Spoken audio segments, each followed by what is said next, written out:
Assalamualaikum Buya. Waalaikumsalam warahmatullahi wabarakatuh. Saya hamba Allah meminta saran dan nasihat Buya supaya saya bisa menghilangkan amarah saya ketika menghadapi perilaku putra saya yang masih kecil Buya. Anak saya dua-duanya putra. Kakaknya masih umur 5 tahun dan adiknya umur 2 tahun. Setiap hari ada aja yang membuat saya marah, dan marahnya saya insya Allah tidak menyakiti fisik. Tapi setiap hari saya selalu marah-marah dengan suara keras. Kadang saya kasihan sama anak saya, kenapa saya seperti ini. Bagaimana agar saya bisa menegur tanpa memarahi? Saya sendiri merasa kenapa saya sejahat ini, padahal kedua putra saya anak pintar, aktif, malah kadang perhatian sama saya. Tolong saya Buya agar hilang amarah dalam diri saya. Terima kasih Buya. Wassalamualaikum. Waalaikumsalam warahmatullahi wabarakatuh. Anda ini ibu yang baik ya. Dengan kekurangan Anda segera sadar. Lalu Anda ingin berusaha untuk menyelesaikannya. Nasihat buat semuanya, tidak semestinya seperti itu kita memperlakukan anak.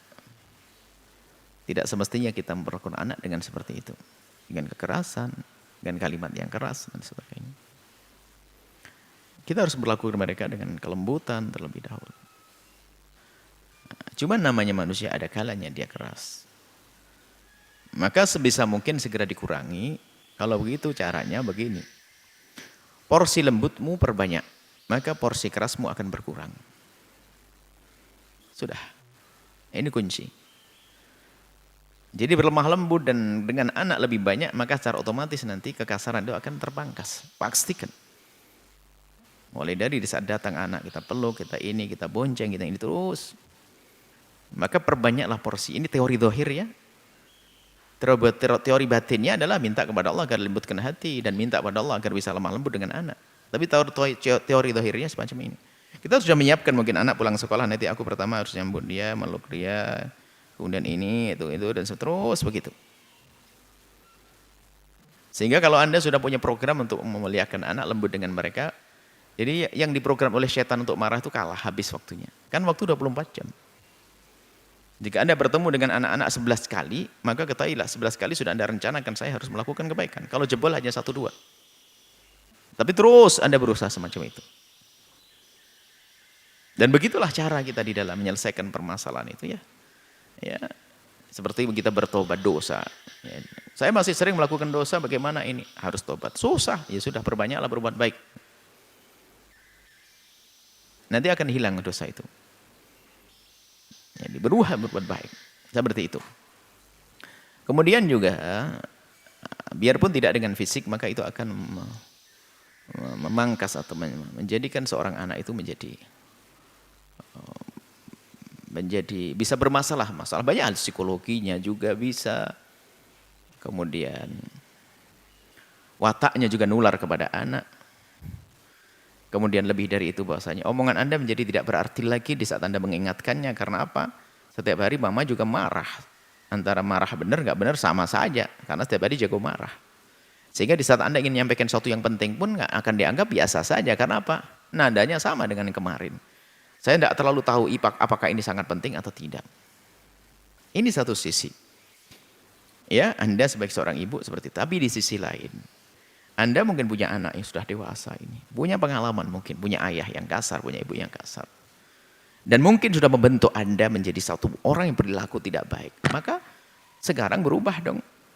Jangan sampai kita melakukan kesalahan atas dasar kesalahan orang, maka itu orang tidak cerdas. Mungkin dia berkata, ayahku salah, kasar kepadaku, ibuku salah. Tapi saya tidak boleh dong jadi korban. Saya ngerti, sadar, saya akan berubah dong. Hah? Bagaimana? Kita sudah dewasa, kalau anak-anak kecil ya itu tadi ke bawah. Tapi sudah dewasa, saya dikasari ibu saya dikasari ayah saya.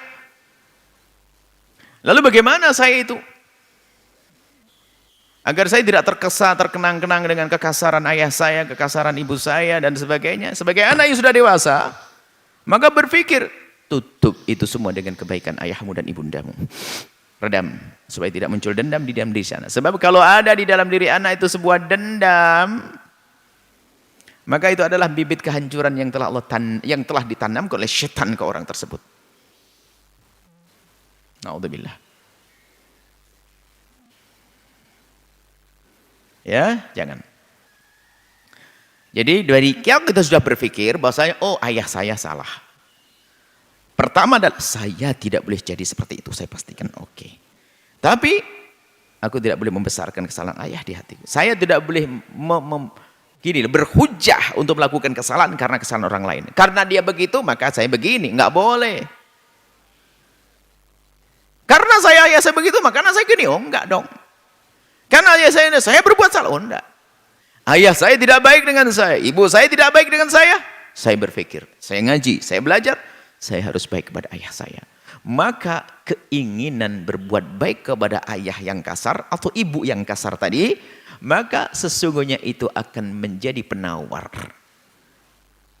Lalu akan hilang dendam, hilang amarah, maka menjadi anak yang solehah. Jadi tadi sama, kebaikan yang kita lakukan akan menawarkan.